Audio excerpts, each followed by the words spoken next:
Hello and welcome back. This is Candace from Candoodle, and today I am hopping along with some crafty friends for our interactive themed hop, and I will be making this super fun Lawn Fawn Magic Iris card. So let's get started. So I will be using the Lawn Fawn Magic Iris die as well as the Magic Iris add-on die, the My Favorite Things Happy Birthday script, and the Lawn Fawn Oliver's Stitched 1, 2, 3s. So I did my die cutting off camera and I cut 3 of those rings, one of them with the holes kind of cut out of it, 3 of the side supports, 1 handle, and 3 of the little sausage pieces, which I cut out of some navy colored cardstock. So before I started putting the magic iris pieces together, I wanted to make sure the insides of my circles matched those sausage pieces and my front of my card. So I got a Copic marker that matched pretty close color-wise and just colored the insides of the rings. That way there's no white that pops out when the ring opens and closes. And so I tried to kind of see how that looked, and I realized I didn't pick a dark enough color and that blue was too bright that it didn't match. So I grabbed a couple shades darker of my Copics and just went back over that, and I liked it much better the second time. It almost matched perfectly with those little sausage pieces. Definitely don't have to do that step, but I wanted my card to kind of look cohesive, and I didn't have blue cardstock that was big enough to cut the magic iris die out of. So this was my little solution. So now I am coming in with some really strong double-sided tape, and I am putting that on the little X's on the sausage pieces. You can use glue dots, but I didn't have any, so I made do with what I had. And then I get those lined up really well with that circle, and then I come in with another circle and make sure it's pushed down really well over those spots where I have my adhesive. Then I'm going to flip it over and add some dot adhesive to where there's little kind of perforation marks that are made by the die. It's really easy in real life to see, but you can't really see it on camera. And then I attach those little support pieces, and then I stick the handle on the other side just to the right of one of those support pieces. So now I am just going to come in and use my marker to color that handle piece that was sticking out a bit, and then put a little bit of adhesive just right on the edges of those support pieces and very gently bring those over top. You don't want it to be too tight or else your iris won't open and close. So once that is working well, I'm going to set it aside and move on to the rest of the card. So for my front panel, I wanted to do kind of a blend that would go into that blue color we used for the iris. So in the center, I use Blueprint Sketch, and then on the sides, I use Chip Sapphire, and then I'm going to add some black soot to the very edges just to kind of give it a bit of a halo. And I wanted this to be a bit more of a masculine color scheme because this was for my uncle's 50th birthday. So once that is done, I am going to cut that out using the Magic Iris add-on. And then I'm just coming in and adding some ink with my blending tools on the sides where the white is showing because I just die cut it.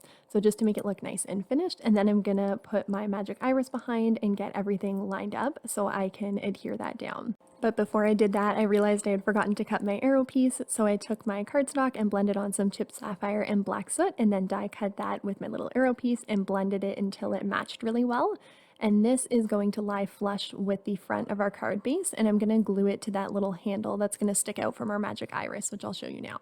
So basically what you do is you orient your magic iris behind there. I should have oriented a little bit straighter so that handle was sticking directly out of that inlet, but I didn't, and you'll see how I fix that in a second. So I stick that down, and then I realized when I was putting this part down, the little arrow, when I had it directly lined up, a little bit of the handle was sticking out after, so you can see that white on the sides, but I just went in and took my scissors. You usually have to cut off that part, but the side part as well I had to cut off.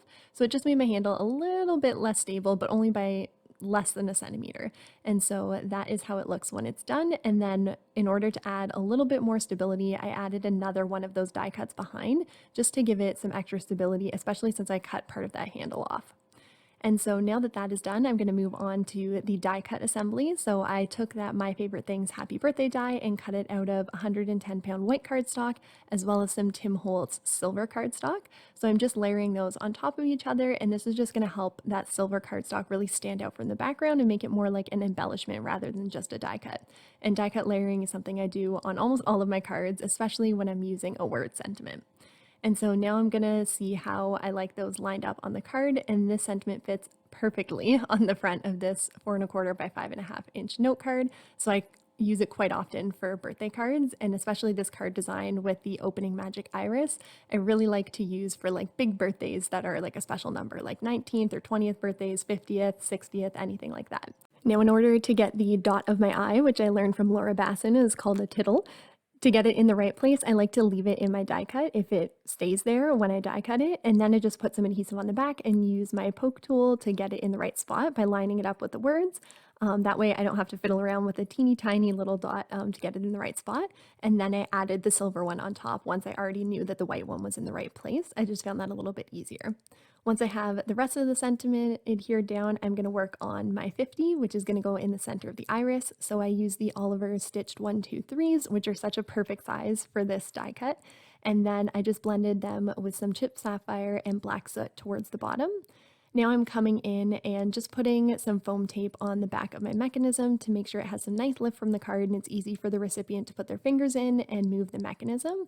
So I always like to kind of double and triple check interactive cards as I'm making them to make sure that the mechanism's working and I'm not making any mistakes. And so I folded those little flaps in and just found that that was helping it move better. And then I put some foam tape in some areas that were kind of caving down, and then I'm going to stick that down as close to center as I possibly can. And then I open the magic iris so I can place the 50th on the inside just to make sure I got it nice and centered. And then I also added a little TH in my own handwriting just so it says happy 50th birthday, and that is the final card. I hope you enjoyed today's video. I always appreciate the time you spend here with me. Don't forget to click on the description below to see who's next in the hop. I highly encourage checking out these wonderful women. And as always, I will see you in my next video. Bye!